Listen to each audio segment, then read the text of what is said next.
कामांची जबाबदारी आता स्वतः नगराध्यक्ष सर्व आमच्या टीमनी सगळ्यांनी निश्चितच घेतलेली आहे. सुकाणू समिती वेगवेगळ्या प्रभागांमध्ये नेमल्या जाणार आहेत आणि मतदारांचे जे काही त्या प्रभागातले प्रश्न आहेत ते सुकाणू समिती किंवा मतदार पोहोचवतील आणि तशी आमची सगळी टीम निश्चित काम करेल. आणि मतदारांनी हा जो कोपरगावच्या जनतेने जो कौल दिला आहे त्याबद्दल आम्ही सर्व मनापासून त्यांचे खूप आभार मानतो की हा विश्वास मुख्यमंत्र्यांवर आणि आमच्या परिवारावर भारतीय जनता पार्टी सहयोगी पक्षावर आपण सगळ्यांनी दिला.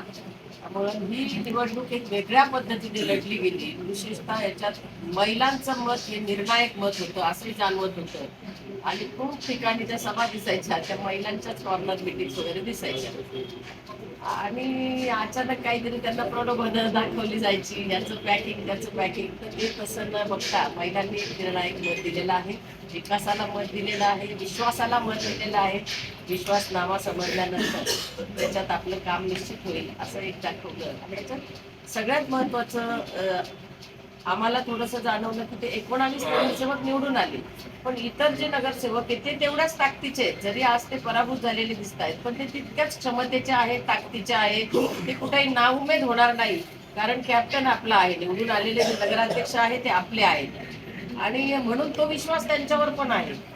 आणि ह्या उमेदवार देताना सुद्धा काही चांगले उमेदवार अजूनही होते स्पर्धेत, ते सुद्धा आमच्या बरोबर सातत्याने राहिले पूर्ण इलेक्शन मध्ये.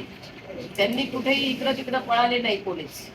म्हणजे आम्ही नगराध्यक्षाचा अचानक समोरून उमेदवार आला आणि काहीतरी आभाळ कोसळलं असं जे काही कल्पना चालल्या होत्या तसं काही हे झालं नाही. आणि सगळं टीम वर्क झालेलं आहे आणि अतिशय मायक्रो प्लॅनिंग झालेलं आहे. आणि या इलेक्शनकडं राज्याचं लक्ष होतं, मुख्यमंत्र्यांचं लक्ष होतं, जातीने लक्ष होतं. कारण समोरचा उमेदवार हा अनुभवाने असेल, वयाने असेल, आमच्या नगराध्यक्षाच्या उमेदवारापेक्षा थोडा पुढचा असं म्हणूया आपण.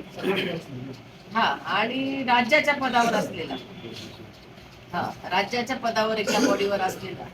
त्याच्यामुळं थोडंसं सगळ्यांना एक असं वाटायचं कोपरगावकरांना की ही आव्हानात्मक इलेक्शन आहे, परंतु सगळी एकजुटीने कार्यकर्त्यांनी प्रचंड मेहनत घेतली.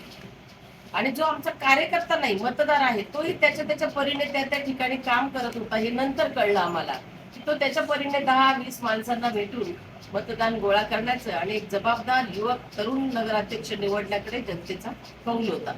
आणि बऱ्याच जणांचे भाषण असे होते की चोर तर चोरांवर शिरजोर, त्या शिरजोरीला सुद्धा उत्तर आता दिलं जाईल. त्याची परिस्थिती व्यवस्था अवस्था काय आहे त्याच्यानंतर तो निश्चित निर्णय घेतला जाईल. बसणं कुठे याच्यापेक्षा सुद्धा काम चांगल्या पद्धतीने झालं पाहिजे आणि तो विश्वास 100 दिवसात चांगले कामं करण्याचा जो दिलेला आहे तो आपल्याला पूर्णत्वाला न्यायचा आहे. सर्व मतदारांचे आभार मानतो. तुम्ही जो कौल दिला आहे तो आम्हाला मान्य आहे. ते भरभरून यश दिलं त्याबद्दलही मी त्यांचे आभार मानतो. काल काउंटिंग झाली. आम्ही असं समजतो की सर्व प्रकारचं राजकारण संपलं आहे. मी शहराचा प्रथम नागरिक झालेलो आहे, त्यामुळे आजपासनं कोणतंही राजकारण न करता सगळ्या विरोधकांना आणि आमच्या सर्व नगरसेवकांना बरोबर घेऊन उद्यापासून आमचं कामकाज चालू राहणार आहे. कारण आम्हाला शहराचा विकास करायचा आहे. आमचे जे नगरसेवक निवडून आले, विरोधी पार्टीचे निवडून आले, त्यांनाही विश्वासात घेऊ. परंतु त्याचबरोबर जे आमचे पराभूत झाले त्या 11 नगरसेवकांना सुद्धा आम्ही नगरसेवकाचाच दर्जा देऊन त्यांना सुद्धा तेवढंच महत्त्व देणार आहोत. नगरसेवक समजूनच आम्ही त्यांना कामकाज त्यांच्याकडून करून घेणार आहोत. त्यांना सुद्धा तेवढाच मान सन्मान आजपासून आम्ही देणार आहोत. निवडणुकीच्या रणांगणामध्ये 40 दिवसापूर्वी त्या ठिकाणी उतरलो होतो. जवळपास 11 तारखेला सर्व उमेदवार नगराध्यक्षांसहित जाहीर केले होते आणि आज त्या घटनेला 40 दिवस झालेले आहे. सर्वप्रथम अतिशय घवघवीत यश मिळाल्याबद्दल मी आणि माझे आमदार कोल्हेताई आणि सर्वच आमचे उमेदवारांच्या वतीने कोपरगावकरांचं मनपूर्वक आभार मानतो. आणि त्याचप्रमाणे आपल्या उपस्थित असलेल्या पत्रकारांचे आभार मानू इच्छितो की ज्यांनी सातत्याने आमचे विचार सर्वसामान्य मतदारांपर्यंत पोहोचवण्यासाठी पुढाकार घेतला. त्याबद्दल खरं तर आज आपल्याला बोलवलं गेलंय. सगळ्या मतदार राज्याचे आभार.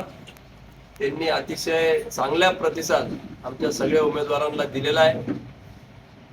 30 पैकी 19 उमेदवार आणि नगराध्यक्ष पदाचे उमेदवार हे असे आमचे 20 जवळपास त्या ठिकाणी 31च्या सभागृहामध्ये आमची सिंगल मेजॉरिटी या ठिकाणी दिलेली आहे. गेल्या 50 वर्षाचा इतिहास बघता अगदी माधवराव आढाव तरी लोकनियुक्त झाले होते नगराध्यक्ष, तरी मेजॉरिटी त्यावेळेस माझ्या माहितीनुसार खाली नव्हती. नंतरच्या काळामध्ये राजेंद्र झावरे झाले त्यावेळेसही खालची मेजॉरिटी नव्हती आणि नंतरच्या काळामध्ये विजयराव वाडणे त्या ठिकाणी नगराध्यक्ष आणि खालची मेजॉरिटी वेगळी होती. भूतो ना भविष्य असा ऐतिहासिक असा निकाल आणि कौल या कोपरगावच्या जनतेने दिलेला आहे. अगदी क्लिअर कट मॅन्डेट, एक हाती सत्ता, भारतीय जनता पार्टी, RPI व लोकसेवा आघाडीच्या सर्वच उमेदवारांना आशीर्वाद देऊन त्यांनी दिलेला आहे.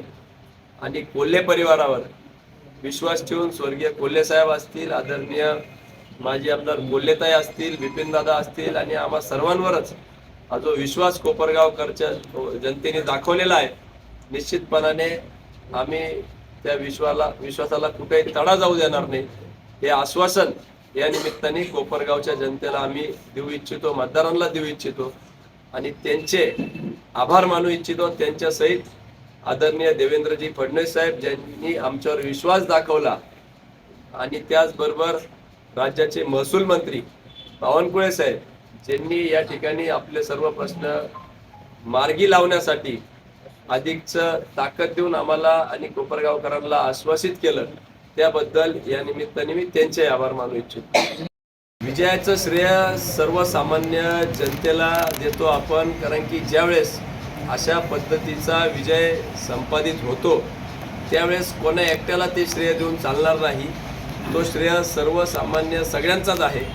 अगदी बावनकुळे साहेबांनी जी सभा दिली त्याचा श्रेय म्हणू शकतो. देवेंद्रजींनी या ठिकाणी कोपरगावकरांना आश्वासित केलं की मी विजयी सभा घ्यायला येईल, विश्वासनाम्यातले सगळे मुद्दे मी पूर्ण करण्याची जबाबदारी घेतो, त्यांना देता येईल. 9.5 वर्षापासनं नगराध्यक्षाचे उमेदवार जे त्या ठिकाणी फिरत होते त्यांनाही देता येईल. आमचे सगळे नगरसेवक त्यांनाही देता येईल. जे आमच्यासाठी थांबले, शब्दाला मान दिला, माघार घेतली, त्यांनाही तो श्रेय देता येईल. आमच्या महिला भगिनी विशेषतः कोल्हेताईंच्या आव्हानाला प्रतिसाद दिला, त्यांनाही देता येईल. आदरणीय दादा देखील त्या ठिकाणी जुने त्यांचे सर्व सहकाऱ्यांना घेऊन प्रचाराची रणधुमाळी पकडली, त्यांनाही देता येईल. अगदी आमचे पराभूत झालेले उमेदवार जरी असले तरी त्यांच्यामुळं जे काय आम्हाला मताधिक्य त्या प्रभागातून मिळालं हे श्रेय त्यांचं देखील आहे. आणि सर्वसामान्य कोपरगावकर नागरिक आणि सर्वात महत्त्वाचं म्हणजे आमची पार्लिमेंटरी ज्यांनी अतिशय उत्कृष्ट या ठिकाणी सर्वच उमेदवारांची निवड, नगराध्यक्ष सहित खालचे सगळ्या उमेदवारांची निवड त्यांनी केली, त्यांनाही याचं श्रेय देता येईल. आमच्या विश्वासनाम्यातील असलेल्या सगळ्या विकास कामांचं त्यालाही श्रेय देता येईल. आणि सर्वात महत्त्वाचं म्हणजे हे विरोधकांनाही श्रेय देता येईल की त्यांनी ज्या पद्धतीने ऐनवेळी चुकीच्या मार्गाने उमेदवारी केल्या आणि विकासावर जाणारी निवडणूक वेगवेगळ्या दिशेने घेऊन जाण्याचा प्रयत्न केला, अगदी खालच्या पातळीवर नेण्याची प्रयत्न केला. स्वर्गीय कोल्हे साहेब हयात नसताना त्यांच्यावर टीका करून केविलवाणी प्रयत्न केला मत मिळवण्याचा. किंबहुना त्या ठिकाणी ताईंवर एक महिला म्हणून एकेरी उल्लेख करणं किंवा वेगळ्या पद्धतीने भाष्य करणं, वेगवेगळे खोटे नाटे आरोप त्यांनी त्या ठिकाणी केले. असे अनेक विजयाचे मानकरी या ठिकाणी असू शकतात. तुम्हाला देखील पत्रकारांनी वस्तुस्थिती, आमचे जे विचार आहे, कॉर्नर सभा आहे, झंझावत आहे प्रचाराचा 40 दिवसाचा, तो जनतेपर्यंत पोहोचवला. त्याच्यामुळं ज्यावेळेस अशा पद्धतीचा निकाल लागतो त्याचं श्रेय कोणा एकट्याचं नसून ते सर्व समाज घटकाचं, सगळ्या स्तरातील लोकांचं, समाजातील प्रत्येक घटक, वेगवेगळे समाज बांधव आणि विशेषतः आमचे कार्यकर्ते जे शहरातले तर होते पण ग्रामीण भागातील देखील की 11 वर्ष आपल्या पार्टीवर गुलाल न पडल्यामुळं ते अगदी पायाला भिंगरी लावून प्रत्येक मतदारापर्यंत ओळखीने कुठंतरी पोचत होते. या सगळ्यांनाच आमचे कर्मचारी असतील, कारखान्याचे असतील, आमच्या उद्योग समूहातील कामाचा वेळ संपल्यानंतर आपल्या ओळखीने मतदारांपर्यंत ते जात होते. असा श्रेय हे सगळ्यांनाच देतो. आणि आमच्या मित्रपक्षासहित सगळ्याच आमच्या उमेदवारांनी जो काही मेहनत 40 दिवसात घेतली, त्यांच्याबरोबर कार्यकर्त्यांनी, इच्छुक उमेदवारांनी, माघार घेतलेल्या उमेदवारांनी, हे सगळं विजयाचं श्रेय हे त्यांना जातं. अगदी त्या वयोवृद्ध महिला जी गाडी थांबवून आमच्यावर मायेचा हात फिरून आशीर्वाद देत होत्या, किंवा आमच्या कुटुंबातील सदस्य, मग त्याच्यात मिलिंददादा असतील, अमितदादा असतील, इतरही सदस्य ज्यांनी त्या ठिकाणी, नितीनदादा असतील, सगळ्यांनीच प्रचार केला, त्यांनाही श्रेय आमच्या.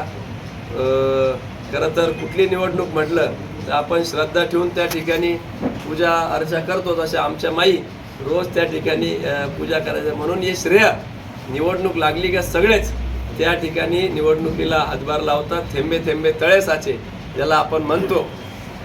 विरोधी शक्ती जरी खूप त्या ठिकाणी वेगवेगळ्या माध्यमातून डावपेच टाकत होते, परंतु हे सगळे भेदून आम्ही या ठिकाणी विजयाचा गुलाल घेतलेला आहे आणि कोपरगावचा ऐतिहासिक निर्णय लागलेला आहे आणि एक नवीन विकासाचा पर्व या निमित्ताने चालू झालेला आहे, एवढंच आपल्याला आश्वासित करतो.